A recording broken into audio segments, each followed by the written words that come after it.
We have seen 5 years of e-commerce adoption compressed into 5 or 6 months. It's been extraordinary. And it took a long time for traditional brick and mortar to get there, but everyone now agrees the future is omnichannel, right? You see what's going on at Walmart and Target and the extraordinary growth they've seen.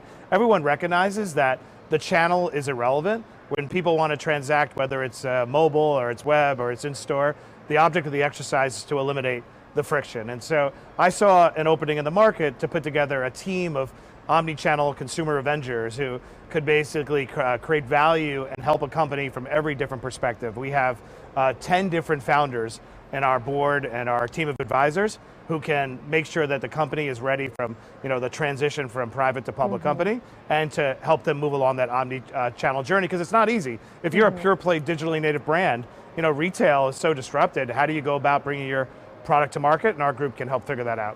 Okay, so let's talk more about the kind of retail company that you're targeting. I mean, is it traditional retail in the sense of apparel and accessories, or is there a broader definition of retail? I think, well, look, we've obviously reserved for ourselves the ability to target the entire consumer sector, but there's certain qualities that I think really stand out. Number one is brand.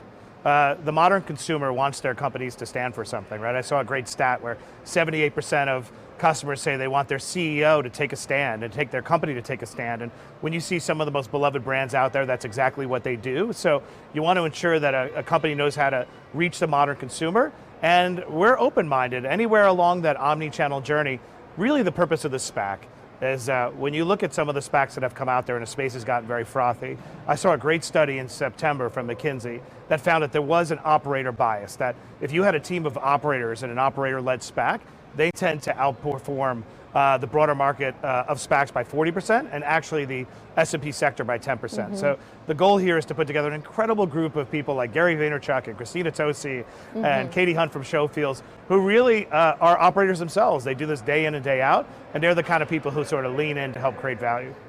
Yeah, so we're showing some images here of Gary Vee. He joined us recently a few months ago to talk about this new wine brand that he was investing in. Obviously, he knows a thing or two about retail. Your experience would suggest the same. And so explain what omni-channel means in the current day, especially during pandemic. I mean, what are the many different channels? It's not necessarily just a website anymore, right? I mean, social media, very important as well, I assume. Right, no, that's a great point, and I think that's one of the great things about having Gary on board. Gary's my partner, but Gary's been evangelizing that, hey, TikTok isn't just for dancing teenagers, right? That this was going to be a powerful platform. I ignored him, of course, as I often do in the early days, and fast forward, Gary's right. And so he's the agency of record for TikTok in the United States. But yeah, it's a great point. It's not just about omni-channel, it's really omni-communication. How do you make sure you're reaching your customer where your customer is? And that's easier said than done. And the idea of a pure play digitally native brand is a fiction, in my opinion.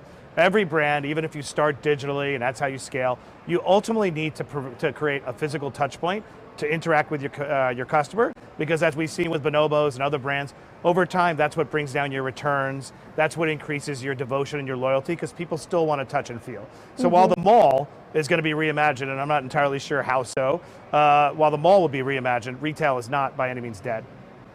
When do you anticipate that you'll be able to wrap up an acquisition? We have 18 months to do so, but I don't plan to waste any time.